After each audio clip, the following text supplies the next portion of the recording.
Okay, so today we're going deep on healthcare in West Bengal, India. Right. You've given me some super interesting articles and reports on this, and it seems like you want to really get into the nitty-gritty of how this system works. Yeah, exactly. Like, how do government programs actually play out?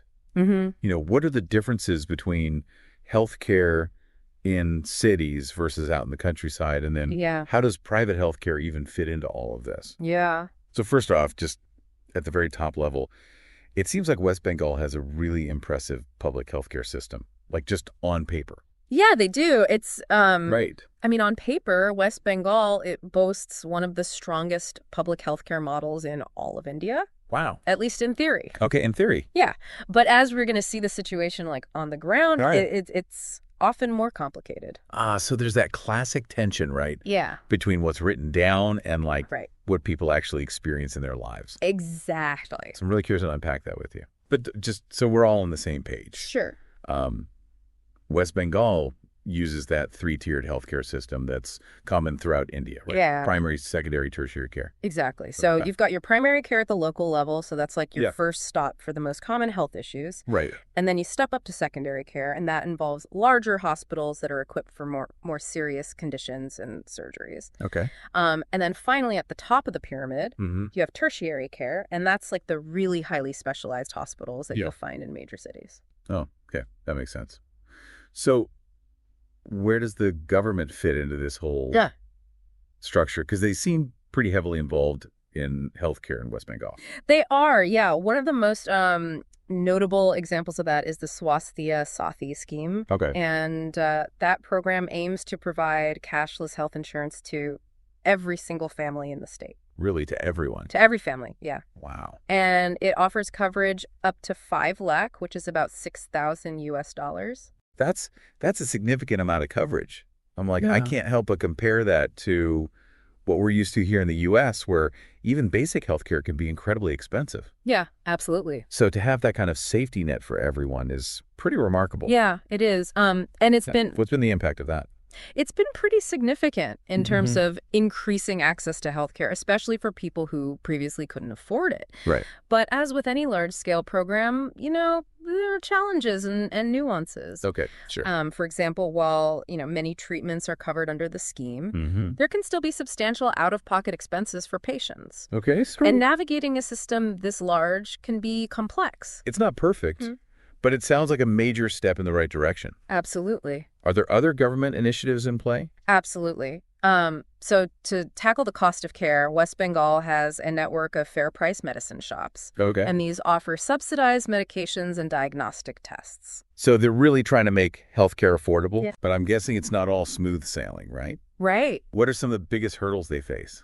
Well, one major issue is overcrowding, Okay. particularly in Kolkata, which is the state's largest city. Right. And the major hospitals there are constantly flooded with patients. Oh, wow. That sounds overwhelming. Yeah, it is. Why is that happening? Well, part of it is that Kolkata is home to some of India's most renowned medical institutions. Okay. So this draws patients not just from West Bengal, but from neighboring states as well. Oh, wow. Okay. So you can imagine Yeah. the strain that this puts on the system when you have I bet limited resources. that must be a logistical nightmare. It is. So what are they doing? How is the government addressing that? Well, they're trying to decentralize healthcare services. Okay. So that means building their medical colleges and hospitals in other parts of the state, hoping to kind of alleviate some of the pressure. Yeah, spread things out a bit. Yeah. But is that enough? Is it just a matter of capacity, or are there deeper issues at play? Capacity is definitely a factor, but it also kind of exposes the stark disparities Okay. between urban and rural healthcare in West Bengal. Uh-huh. So imagine living in the Sundarbans, which is this remote area in the Delta region. Right. If you need specialized care, you might face a journey of several hours just to reach Kolkata. So even if the care is there in theory, Right. the practical reality for people in rural areas is very different. Exactly. Yeah. Yeah. And it's not just about distance either. The shortage of doctors in rural West Bengal is severe. I was just going to ask about that. Yeah. Why don't more doctors choose to work in those areas? Yeah. Is it purely a salary issue? Salary plays a role, but it's not the whole story. Right. There's also a lack of infrastructure in many rural areas and support staff. Oh, okay. And even basic amenities. Wow. It's not just about attracting doctors, it's about creating an environment where they can actually thrive and deliver quality care. That makes a lot of sense. Yeah. So we've got this public healthcare system that's clearly very ambitious, but it faces some real obstacles. Yes. Especially when it comes to balancing those urban and rural needs. Right. But what about the private sector? Yeah. What role do they play in all of this? Well, Kolkata has some excellent private hospitals. Okay. Names like Apollo and Fortis are very well known. And they provide really high quality care. Right. However, they come with a pretty hefty price tag. Yeah, of course. Which is often out of reach for the average person, particularly in rural areas. So it sounds like there's almost a two-tiered system. Yeah. Where you've got world-class care for those who could afford it. Right. And then limited options for everyone else. Yeah. How does that impact the overall equity of healthcare access in West Bengal? That's a really crucial question. Yeah. And it's one that policymakers are really grappling with. Right. The presence of these private hospitals can really exacerbate existing inequalities. It creates a system where access is often determined by wealth. That's a tough situation. It is. Are there any efforts being made to bridge that gap between the public and private sectors? There are. West Bengal is experimenting with public-private partnerships Interesting. as a potential solution. Oh, okay. Tell me more about that. Yeah, so for example, some government hospitals are partnering with private diagnostic centers to improve access to services like MRI scans and dialysis. Okay. And this allows patients to get these tests and treatments without facing the full cost of going to a private hospital. Okay. There are also examples of fair price medicine shops and diagnostic centers that operate under public-private partnerships as well. Okay, so they're really kind of testing out these different approaches, trying to combine the best of both worlds. Yeah. It's such a complex issue. It is. And it seems like West Bengal is kind of becoming this testing ground. Yeah, it is. For these different models. And what's happening here could have implications for healthcare systems around the world. Absolutely, because finding that right balance between access, affordability, and quality, that's the dream. Yeah, it's a universal challenge. Absolutely. All right, so we've covered a lot of ground already. Yeah, we have. From the structure of the system to the government's role and all the challenges that they're facing. Right. But let's not forget about the most important part of this, which is like the health of the people themselves. Exactly. So what are the biggest health concerns facing the people of West Bengal right now? Well, West Bengal faces what's known as a double burden of disease. Okay. On the one hand, they're dealing with vector-borne diseases like dengue and malaria. Right. I remember reading about those dengue outbreaks. Yeah. They seem to be a recurring problem. Yeah, they're particularly prevalent in certain regions. Okay. So what's the other side of this double burden? The other side is the rise of chronic conditions. Like diabetes and heart disease. And these are often linked to lifestyle changes. Right. And they're increasingly common even in rural areas. So it's not just about hospitals and treatments. It's about public health education. Exactly. And addressing those kind of bigger societal factors that influence people's health. Yeah, it goes way beyond the hospital. Wow. And that's actually what makes this so fascinating, because when you look at West Bengal's disease burden compared to other states in India, and even globally, you start to see some really intriguing trends. I'm intrigued. Let's dig into those trends. But first, I think we need to pause here for a moment. Yeah. Let our listeners catch their breath, and then we'll come back and keep going with this deep dive into the complexities of healthcare in West Bengal. Sounds good. So what's really interesting is that while West Bengal has actually made a lot of progress in reducing infant and maternal mortality rates, Oh, that's great. they're still struggling with those challenges that we talked about. Right. Like those vector-borne diseases and the rising tide of those chronic conditions. So it's like they're making progress in some areas, but then facing an uphill battle in others. Exactly. So how does that impact the healthcare system overall? Like, are they even equipped to handle this double burden? Yeah, that's a key question. Yeah. And it's one that requires like a multi-pronged approach, right? Okay. You need robust primary care to catch those chronic conditions early on. Okay. You need public health campaigns that really resonate with the community and encourage healthier lifestyles. Right.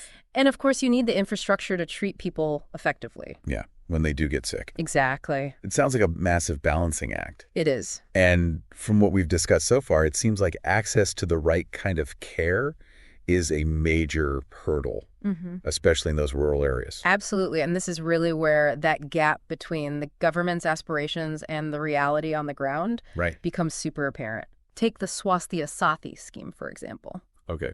It's designed to provide comprehensive coverage to every family in the state. It sounded almost too good to be true when we were talking about it earlier. Right. Well, the reality is always a bit more nuanced. Okay. While the scheme does cover a wide range of treatments, there are still significant out-of-pocket expenses for a patient. So even with this program, people are still having to pay. Yes. And this is where those private hospitals really come into play. Okay. They often offer the specialized care that people need, but at a price that can be really prohibitive even with the insurance coverage. So even with a universal health care program in place, the cost of care can still be a huge barrier. It can. Really? Yeah, and it raises all these questions about the role of the private sector. Right. On the one hand, private hospitals provide vital services and expertise. Of course. But on the other hand, their profit-driven nature can sometimes widen the gap.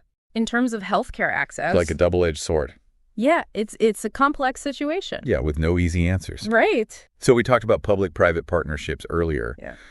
Are those being explored as a way to address these challenges? Yeah, they are. And there are some promising examples. Okay. The collaborations between government hospitals and those private diagnostic centers are helping people access essential tests and scans at more affordable rates. That's good, at least. Yeah, but it's still early days. Yeah. And the long-term effectiveness of those partnerships remains to be seen. So it's kind of a work in progress. Yeah. This whole dance between the public and private sectors, each with their strengths and weaknesses. Exactly. And in the midst of all of this, you've got this growing burden of disease that needs to be addressed. Yeah. You're right. It really underscores the need for a more holistic approach to healthcare in West Bengal.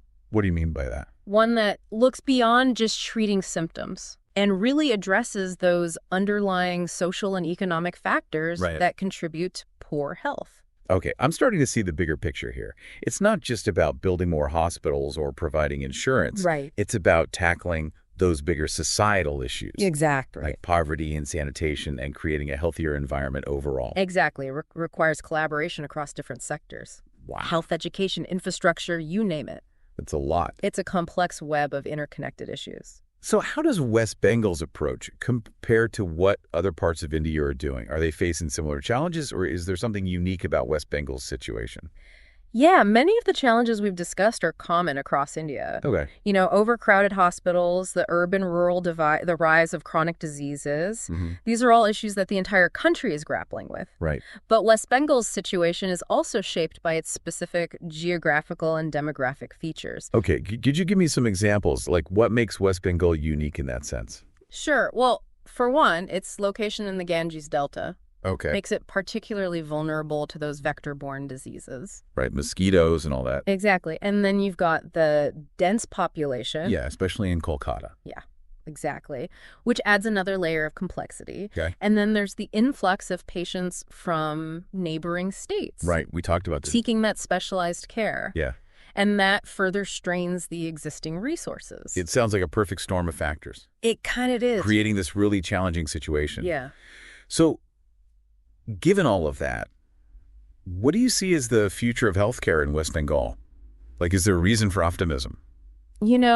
I tend to be cautiously optimistic. Okay. The challenges are undeniable, Yeah. but there's also this clear commitment to improving healthcare in West Bengal. The government is investing in infrastructure, they're expanding medical education, and they're exploring new models of care delivery. That's good. So there's a sense that they're willing to try different things and adapt to the evolving needs of the population. So there's hope, even amidst all the complexity. I think so. And it sounds like the lessons that they're learning in West Bengal could have relevance for healthcare systems far beyond India. Absolutely. This is really a microcosm of the global struggle. Wow. To provide quality, affordable healthcare to everyone. Oh, it's a big one.